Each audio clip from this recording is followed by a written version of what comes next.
Aitonge ndatoona vana madhiya vaya vandaiona ndiri mwana mudiki. Mama view wakawaonera kupi? Kumakomoyo kwako.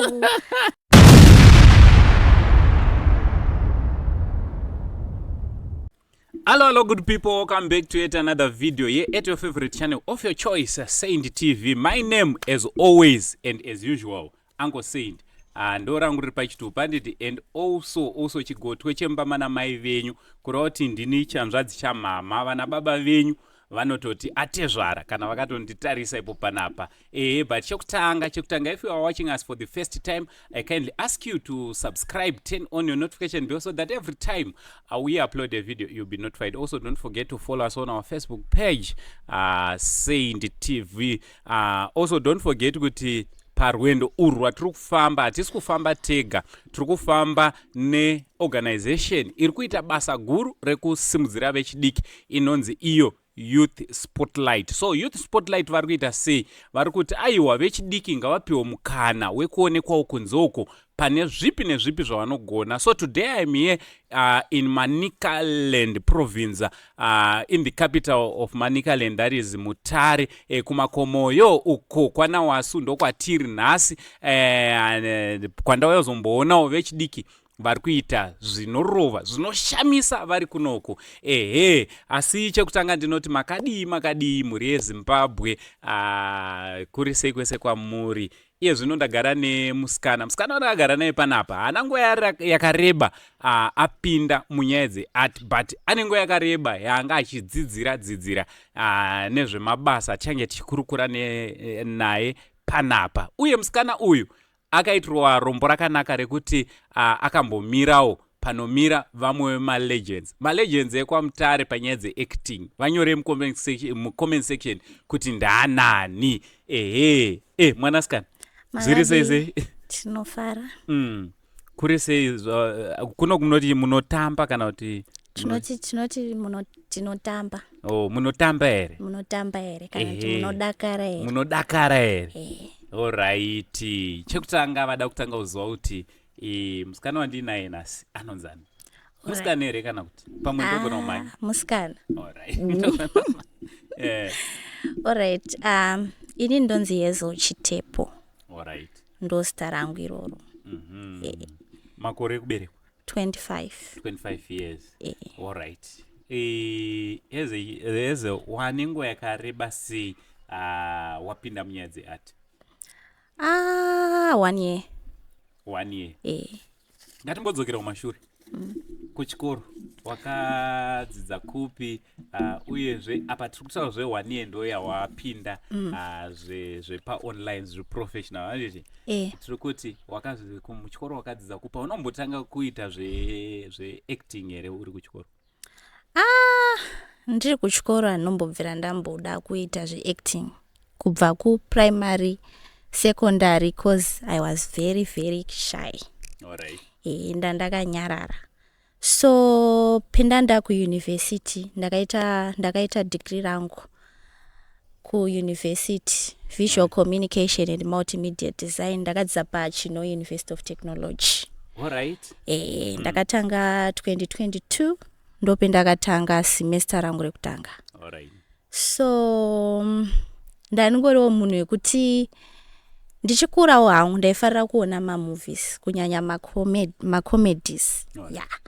Saka ndaipane movie yendaifarira yaSister Act, ameno kana muchiziya. Sister Act ndiri kuiziva. Ndaiona movie yoyo nadhedhi wangu. Serious? I'm a daddy's girl. Alright. Most of my time I'll be with my father, of course, and my mom as well. So ndaiona iyoyo Sister Act, and then one day vanati daddy, when I grow up I want to be a sister. But you want to be a sister? And cause mwanasikana ada kuita sebo. Cause zvinonga achiita Sister Act zviya ini nangu ndozvifarira. Alright. Saka ndaiona na Sister Act vanana madhiya vaindinakidza zvisingaiti. So pendanga ndiri kuuniversity ndope ndakadotirawo kuvhurawo kaTikTok account kangu, kaFacebook account kangu, ndichimboitawo tumaskits, tumachallenge twepaTikTok tuyambijana. And then 2024 ndandapa attachment pamanika post. Alright. And then ndaishanda as a journalist. Alright. Ipapo up to now ndopa ndichingori. Alright. I'm working as a mini journalist ipapo. Alright. Yeah, saka yanga iro Friday. Fandati so ma Fridays tinokasika kubuda cause kunanga kusina pressure kubasa. Alright.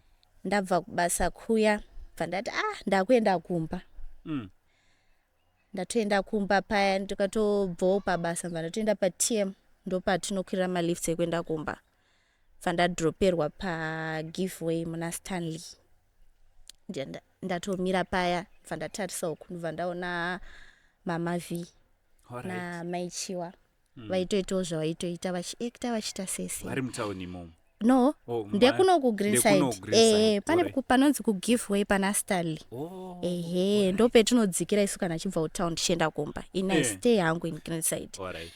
Ndobva ndaona vachiitawo zvavaiita.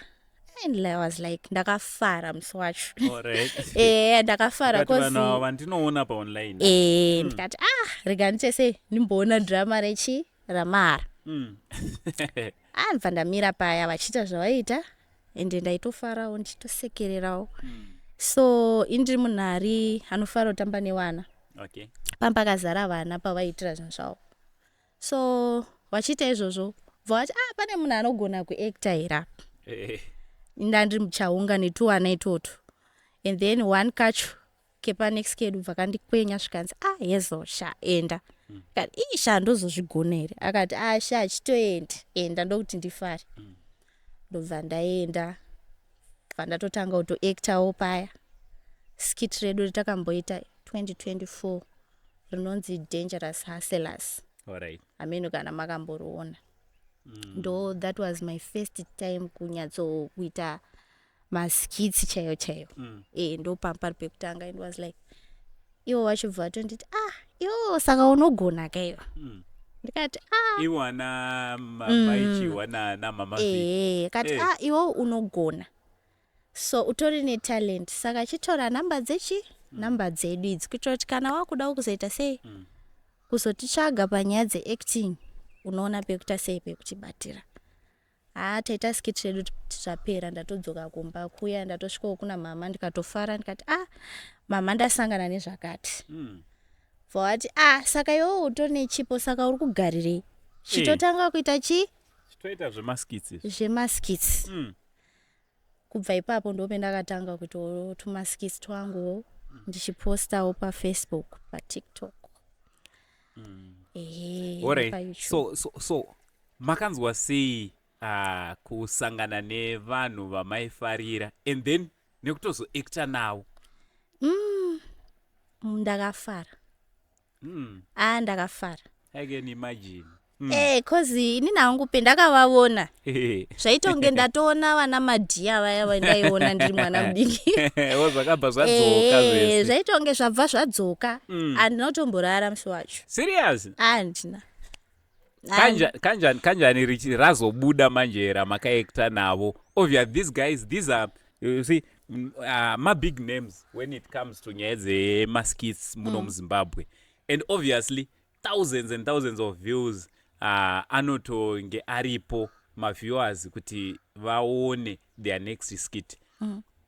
Makozana utanga upinde here kuhama neshamwari kuti iwe ndiwe here takuona ndiwe here ende zvaita sei kwauri? Like munhu akatanga kundifonera ibrother yangu. Ndiye akatanga kundifonera akati hello. Vandatodaira paya zvikanzi koiwewe Mama V wakawaonera kupi? Vandatanga kuseka nzi wakuita maskits mazuano cause inini ndakakura ndakanyarara ndasikataura. So kuti vanhu vanotokuziva iwe sayezo vaitoti zvemaskits handi zvake yakanyarara. Even kwendaidzidza kusekondari ndaidzidza kuSt Mary's Magdalene's High School. Ndandiri mwana wekuti even teacher akati ndichinyatsozoti anza chakati ndaitadza kutaura nekutya. Saka bva ndifonera bvati ndaona waitoita skit rako ende rinonakidza chichi zvakatanga rini bva totanga kutondiseka paya. And then akazondifonera kechitu ndidhedhi wangu. Zvikanzi haezi ndikandirera zvikanzi I came across this video rawaiita but ndauto like in my dad vasawo munhu wepa anonyatsoenda pasocial media havasi munhu wepa vanongoti vakaenda pasocial media vanongoita zvenews dzavo vobva vaita sei ubva wasiyanawo nazvo saka bva vanditi ndaona munhu anga ichitonge madhiya asi hasi madhiya yaitowo first time yakuona these guys ndikati nochi they are very popular chichi vanonzi mamavhi vanonzi maichiwa kubva ipapo vakabva totangotofarirawo maskits avo vandotarisawo up to now saka ndaitofonerwa nevanhu vakawanda vachitondibvunza kana even kuchikoro alright boom munhu akutoita zveacting kubva ipapo zvakabatsira sei nyaya yekusangana nemalegends because ana maichiwa nana mamavhi these are legends when it comes to nyaya dzemaskits vanga varimo muindustry for quite some time and this is Hazel asati akamboita zvemaskits akaenda kure then wotoita collaboration nawo and you remember that you were not expecting to meet them pazuva iri and then the next day watova kutofonerwa wakutonzi takuona ava vakutoti zvino avachiti zvino zvakakubatsira sei kuti unge uri unotanga acting? Okay, so anditi ndati ndandiri kuattachment by the time yandakavaona saka pendakadzoka kuchikoro malecturers angu bva ati iwewe chichi chitouya kuno kwangu kuchikoro so isusu kuchikoro kwedu like program yedu yetinoita isusu it's multimedia design. So ine zvinhu zvakawanda, ine filming, ine photography, ine videography. So vaida kuita film rao ravaida kuita pachikoro and then I was also nominated. Kati iwewe since kumakomoyo kwako zvitokuona uchitoacta nana mama V and chi saka iwewe kubva nhasi wakutotijoina when it comes to film. Cause zvekunyorawo mascript taizvidzidzawo kuchikoro. Saka kubva ipapo ndanda kuitawo ndichiacta ndichipindawo pane vamwewo. Alright, aiwa ndofunga muri kungozvinzwira nhasi patiri kukurukura naHazel Chitepo, musikana ane 25 years, kaita rombo rakanaka. Moziva kuti vamwe patinofamba tine chishuva kuti dai ndasangana nevanhu vanoita zvakati, vamwe vanenge vachiti dai ndasangana nevanhu vanozivawo business rakati. Iye aishuvawo kuti dai ndikambosanganawo nevanoita zveacting and boom, one day achitozvibvira akwe kubasa obva asangana namama V na maichiwa maikuru vachitoita basa ravo rinova remaskits and haana kuziva kuti kusangana kwaaita navo zvatochinja kunyanya neupenyu hwake when it comes kunyaya dzeacting. Kusvika pari nhasi tatouyawo kuno kuvaMutare kuuya kuzomutsvaga kuti tinge tiri tinokurukura naye tichinzwawo kuti zvakamira sei. So wapinda munyaya dzekuacta wavemo apa uri kubasa futi sezvawataura. Same time wanga uri kuchikoro. Waizvibatanidza kumba zvakare uri mwanasikana anotarisirwa kunzi uite semwanasikana zvinhu zvake. Waizvibatanidza sei ende uchiri kuzvibatanidza sei? Alright. Kana kuri kumba ndokune support yangu yakatowanda. Ndokune ma number 1 fan ako. Zvokutoti ndikati mama kana kuti dad wangu nhasi tine shoot asi handisina kuenda ndakaneta vandotonga vachakurova kuti haudasina kuita sei.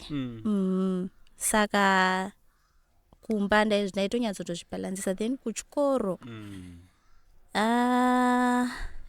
ndaizvibalanzisa. Ko wane zita kapachikoro vanhu vakutoziva kuti unopota uchiita maskits nevanhu vane mazita makuru. Obviously pauniversity wane zita hazvina kuita machallenges here? Hazvina. Alright. actually zvakanga zvakutokubatsira kuti unge uri unoonekwa kuti panoda kuektwa wotodano cause kana even shamwari dzangu chaidzo dzaitozviziva kutoti ndewe maskita. Alright. Saka kana uchiita zvinhu zvavo musambowadisturba, vasiyeyo vaite zvinhu zvavo. Alright. Kana iri discussion taizoita tapedza maskits. Alright. Are you in a relationship? Yes. Alright. So relationship wanga uri murelationship kutanga kwawakazoita zvemaskits here kana kuti? Not kutanga kwendakaita zvemaskits. Alright. Why ndiri kubvunza ndachida kunzwa kuti zvakagamuchirika sei, but kana vakakuona uchitoita zvemaskits kare, then that's a good thing, right? Yeah, because hapana nozokuti aiwanda obvious vanenge vachitoziva, because muart I've noticed a lot of guys vachiti aina handidi munhu anozikanwa, handidi even guys alright vano alright, if you are to ask munhu anenge inini ndinokudza kuti timu zhinji rinototi handidi musikana anoita zvekuzikanwa, ari famous, ari popular, zvine machallenges azo. Unozibalansisa sei? Is this person into acting kana kuti public figure kana kuti zvakamira? Atongoriwo munhuwo ari normal. Alright. But ndotoona kuti anotondisupport. Unsupport. Anotondisupport. Handiti? Anototi ramba uchitotsikirira one day hauzivi kuti uchazoguma uri kupi. Handiti? And how does it feel to have people around you who support your talent? Inini ndotonzwa utokomborero. Yes. Zvinonakidza plus zvinokupawo shungu yekuti unyatsoshandawo nesimba. Handiti? Alright, tichida kudzoka zvakare nhasi kunze uko kune vanhu vanoda kusapota, Mamutare mune vanosapota. Ndevapi magrupu aungati uri kuona vachisapota zveart zvinogutsa, ende kana pane pasiri kunyatsosapotwa ungafunge kuti ndeipi support ingadiwa? Alright. Mamutare munomu wandiri kuona vanosapota zvinogutsa. Diamond FM. Alright. Diamond FM inomboitawo mapodcast avanoita, inomboitawo mainterviews ainoita, and also manika post. Alright. Inotonyorawo maarticles. Alright. About my young generation vari kusimuka. Although ndinumwe wacho andombonyorawo maarticle ndichinyorera vamwe kuti vaite sei vasimuke. Alright. So unotosapotawo futi apa uchitodawo kusapotwa newo? Sajournalist ndinonga ndichitoitawo because we also want to open a podcast. Alright. Ndichange ndakutointerviewo vamwewo vari kuitawo izvozvo. Handiti? Perfect. Ndeipi support yaunofunga kuti iri kudiwa, maybe from the government, inganzi iri kudiwa, looking kuti nhasi mayouth akawanda akuita zveart, and also tichida kutarisa zvakare kuti maplatforms ari kusapota zveart ari kuti wandei mazuva ano? Yes, maplatforms ari kusapota art akawanda. Mamwe achona hatizokwanisi kumadoma ese nemazita. And then as of government, perfume industry apa. Toda kuti inyatse kusimba. Alright. Because tunoona kuti kune vane zvipo zvekuacta. Alright. Vamwe vakatozviendera kuchikoro. Vamwe vakatozvarwa zvitori zviri mavari. Saka at least film industry yedu ikasimba tine kwatinoenda. Ndoona hangu film industry yekuna South Africa na Nigeria, unoona kuti yakati magovernment awanoti support nedzimwewo nyika. Hatisi kuti haisi kutisapota, inotisapota chaizvo. Turungoti dai vatiwedzerei. Wambotiwedzerei. Because kune vatori nematalent vakatongogara. Alright, tiri papo zvakare tiri kuona kuti vechidiki vakawanda vari kuzoti zvanetsa, vari kubva pachikonzero chekuti upenyu hwakaoma, zviri kunetsa, this and that, and then wopinda munyaya dzemadrugs. What's your take panyaya dzemadrugs and madrugs anogona kupedzwa sei? Alright. Inini hangu personally, I'm also an ambassador of Greenwood organization. Alright. Saka organization iri kutosponsor majob opportunities kuma-youths. Alright. Saka inini I prefer kuti pamwe maybe vanhu vakasagara. Just kungogara pasi pemabridge nechichi vasina zvavari kuita. Ndo zvinozokonzera kuti vanhu vazochiwa kuita zvemadrugs, but if they occupy themselves nezvekuita chaizvo haumbofi wakaona kana nguva yekuti uitewo zvemadrugs. Saka at least ikaoffer vanhu vakange vachiwanawo mabasa inotooffer ma-opportunities. Kune ma-companies akatowanda ari kutooffer ma-opportunities kunyanya kuma-youths.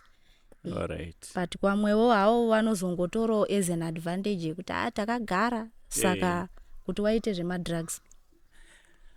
Alright. Aiwa, ndofunga muri kungozvinzwira nhasi pandiri kukurukura nemusikana ne25 years anonzi Iyezo Chitepo. Musikana uyu she's a journalist, she's an actress, she's an ambassador. Also ndofunga muri kungozviona kuti akanaka musikana uyu. Ndofunga muri kungozviona kuti akadi akanaka. Wakaregera kumbonotrayawo Miss World yakabva hazvina kuuya musoro mako. Unofanira kuzonotraya next year. Next time. So imi makasununguka kunge muri munonyorawo comment section kuti what do you think about Iyezo Chitepo. Also makasununguka kunge muri munovabata sezvo atotaura she's an ambassador. I'm sure kuti anogona kuita futi ambassador for another company. Handiti mukana wacho ukawanikwa. Saka mumaskits enyu anowanikwa papi? Kana kuti ma-social media handles apari papi? Alright, pari zvino kune Facebook. Alright. Ndinyanyori active paFacebook neTikTok. Alright. Kumwe kweso kuti chiromboshanda nako. Alright. So paTikTok it's Ndanatsei. Alright. Ndanatsei ndo rutori zita randakatopiwa nana Mama V na Ndanatsei. Ndanatsei. Alright. Saka ndo riri kutobatira. Ndo rinotoshanda iro resho. Alright. And then pa Facebook it's Ndanatsei Iyezo Chitepo. Alright. Alright, so guys, kanda kungokurudzira, let's go and follow her on all her social media handles akanzi chi Ndanatsei kana kuti Ndanatsei Iyezo Chitepo. Kune vanenge vachida kubhuka kana kuti vanenge vachida kuitawo newo maskits kana kuti vanenge vachida kutoita ma-interview sezvozvi unobatika sei? Pafoni. Vanondibata pafoni. Alright. Kana wakasunungukawo vapa business number dzako? 0777 414 947. Alright. So number dzake ndo dzataisa pa screen apo makasununguka. Strictly business. Inzwai imi vanhu. Adi ndina mwana anodziya musoro wamwe wazukuru wangu kunzoko. Ndofunga mazviwa kuti munhu wemunhu. Vachanga vachimutsvaga strictly business. Aditi vanhu vanozonetsera muzukuru wangu aiwa hatina kumuisa panapa kuti munge plus muchabondera motaura namanager. So nhasi ndiri kuno kwaMutare paYouth Spotlight in conjunction with Saint TV patiri kufamba nedonzo rekuti aiwa vechidiki ngavapiwe mukana ngavayanikwe ukunze uko vaonekwe zvavanogona nezvavanoziva zvinogona kubatsira upenyu hwavo pamwe chete nevamwe pamwe chete nenyika yedu yeZimbabwe. Nhasi ndanga ndiri kuno kwaMutare. Thank you very much Hazel nekuti pamukana. Hope to see you again next time. Okay, you're welcome. Alright, my name as always is Uncle Saint, the only Zim uncle. Chandrazi chamai venyu. For now, Nchiti, it's much love and God bless you all.